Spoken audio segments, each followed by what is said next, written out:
Hey Nick, Hello, how are you? how are you, mate? I'm good. Cool, good stuff. Thank you a lot for doing this. And where are you now? I'm in my house, which is near Birmingham. Birmingham. Okay, Near, that's but it's great. the easiest place for me to say that people will know. What have you been doing lately? Well, we've really just been concentrating on the third album. Yeah, I saw you said something that you have enough for 3 albums. How do you choose those songs, man? That must be hell choosing. Well, yeah, it's kind of, but I guess as you start getting into the flow of things, you start to sort of almost get a feel for how the album's going to sound and what songs you need. I've lost count on these sessions, how many times we've actually said that's the best song we've ever written. To be honest with you, the songs that we wrote early on, I don't think any of those are kind of in the running now. So you kind of just get in a roll as you go. Although there is a song that we actually wrote before What the Hell that kind of got knocked off the What the Hell list called Tears Never Dry. It's a bit of an epic ballad kind of thing, like a war thing. So we're kind of like, will it make it this time, or will it sort of like sit on the shelf again for another album? We don't know. But that's the oldest song, which is a few years old now. But the rest are all brand shiny new. Wow, great. I already told James how much I like your latest album, What the Hell, and I've read a lot of good reviews on it everywhere. And is 2013 so far the best year for the band? Yeah, I'd say so, but it's been another tough year for us within the business because the label in Sweden, we signed to a label in Sweden, and they were kind of like the main label, and then it was supposed to have been licensed out to all the other territories, but something, I don't know what happened, but something fell apart, and the only place it actually came out was Scandinavia and the UK, and then Germany was selling it on import. But the rest of the world just didn't get an official release. It just really fell apart. So we actually, as of yesterday, managed to sort of like, I got on really well with the guy who ran the label. So as of yesterday, we kind of like managed to get ourselves out of that deal with the masters to What the Hell so that we can re-release it. So it's been a great year in terms of the coverage we've had in things like the UK's Classic Rock magazine. We've done the FM tour, and we've had really good press and done our own gigs and what have you. That's been brilliant, but it could have been so much better if we'd have repeated that kind of success in all the other different countries. But that said, we are still growing. We sold, we have sold heaps more albums than we thought we'd have sold anyway. So we will keep growing, and we're just sort of like I said, we just want to concentrate on album number 3 now, really. Good. When you finished this album, What the Hell, did you feel that you had such a good album? Yeah, definitely. Because going into the studio, you've got to be completely confident with the songs that you're doing. And you always, it's been said many times before, but the first person you have to please going into the studio is yourself. You can't write to please other people because you never know what is going to please other people. As you've seen, that so many, one man's hysteria is another man's, cherry pie. So yeah, that's right. You toured with FM, and Steve Overland is a great singer. He's in great shape. Did you watch him sometimes? Do you like to watch other singers to learn, or?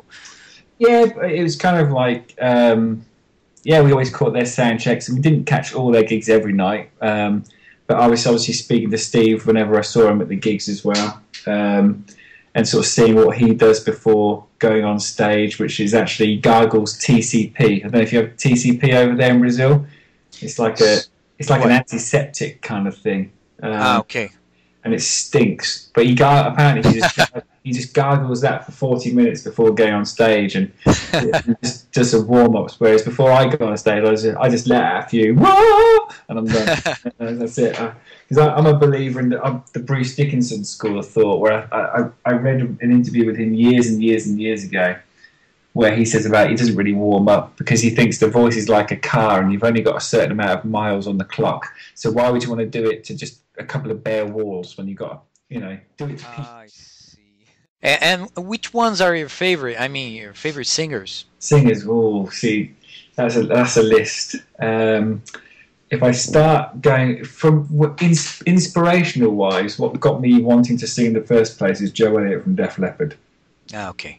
But then my voice isn't like his. I don't think anyone's voice is like Joe Elliott's. I think that's what he's original. So I actually cut my teeth and improved my range by singing along to Sebastian Bach, "Slave to the Grind." Oh yeah. And then I sort of like moved on to Ray Gillan, "Badlands." Okay. Yes. And do you remember a band called Cats and Boots? There was a band called Cats and Boots, and there was a singer called Joel Ellis, and then he also did a band called Heavy Bones, and I love what he did as well. Oh, yes. And then you've got your more contemporary singers nowadays like Miles Kennedy, and I love James Michael from 6am. His some really nice falsetto-y emotional touches here and there, and even Jared Leto from 30 Seconds to Mars I think has got a great voice. So there's an eclectic list for you. It shows on your singing, yeah, because I think that Vega has this kind of very original sound. You have lots of influences, and this is great. I mean, it's good for the music. Yeah, definitely. I mean, the one thing with Vega, I think maybe this puts the melodic rock purist nose out of joint, but we're not ashamed to take inspiration from Duran Duran, Aha, In Excess, The Killers, or anyone like that. We're not. And I think sometimes, what? How can it not be Whitesnake, Poison, and Def Leppard inspired? And it can put a few people's noses out of joint. And because we've spoken sort of like freely about the fact that we're not just about being AOR and melodic rock.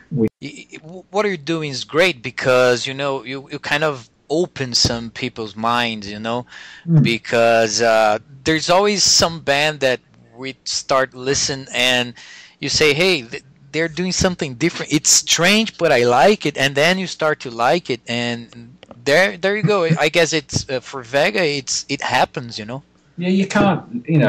I trust me. Rock is my favorite music. I listen to it every day.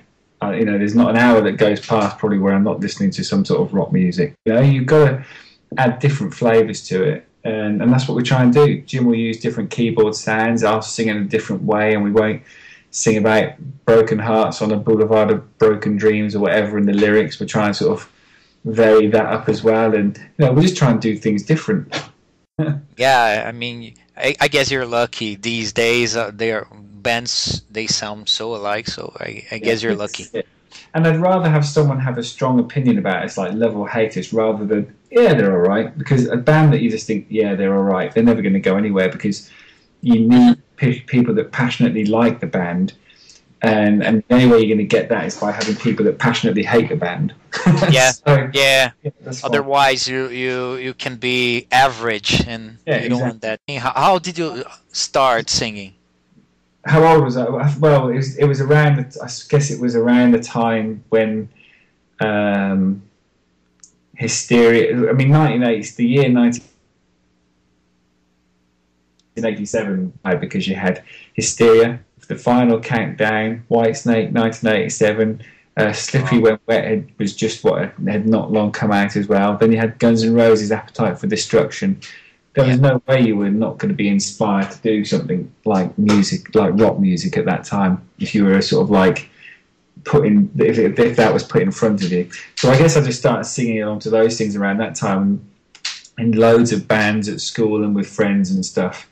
And then I guess I started to take it more seriously as friends got bored with it. I still had that passion. I wanted to do it. And then like I said, then I moved on to sort of singing along with Slave to the Grind, the whole of that album. Well, particularly the last track, Wasted Time. I did not get anywhere near it. What Sebastian Bach does on that, I was like, oh. So I kept singing and singing along with that last song to try and get there. And I think, I remember, it took me about 6 months of just constantly breaking my voice and trying to do it. And after 6 months, I finally got to the position where I could sort of more or less do what he was doing. And then after a while, in my whole life, I've had 4 singing lessons.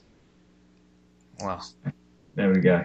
And about the new album, what is do you think the structure and the way the songs are being written, they will follow somehow the What the Hell style? Yeah, it's in that vein again. It's just probably another step on in the direction of becoming who Vega really are. I can't really explain it. We kind of like, whenever we finish writing a song, we always think that's the cousin to that song. So Into the Wild. Okay. Yeah. We kind of thought, okay, well, its cousin would be Hands in the Air. Okay. Yes. It's the same sort of ilk. It's that same kind of vibe. Yeah. You know? And then, you know, so we're always looking for sort of like that's the cousin to that. So with this one, it's the same again. We've got a song that kind of like it's like White Knuckle Ride, but times 1,000. You know. Ah, okay. That kind of vibe, but it's just bigger and better and just more monstrous. Oh, that is great. You will get people really curious about the new album this way. Well, this time, because obviously the last album, What the Hell, the other problem with that is because it was the fact that it got leaked on the internet 4 months before it came out. Yes, I remember that, man. Yeah, we got destroyed. You know, so this time, although I've been sort of keeping people in touch on Facebook about the fact that, yeah, we finished another song, we're pretty much done now, blah, blah, blah. We're not going to be telling anyone when we're hitting the studio. We're not going to be posting any pictures of when we're in the studio. Nick, yeah. Thank you very much. Mate, good talking to you. Thanks a lot again. Thank you, mate. Bye-bye.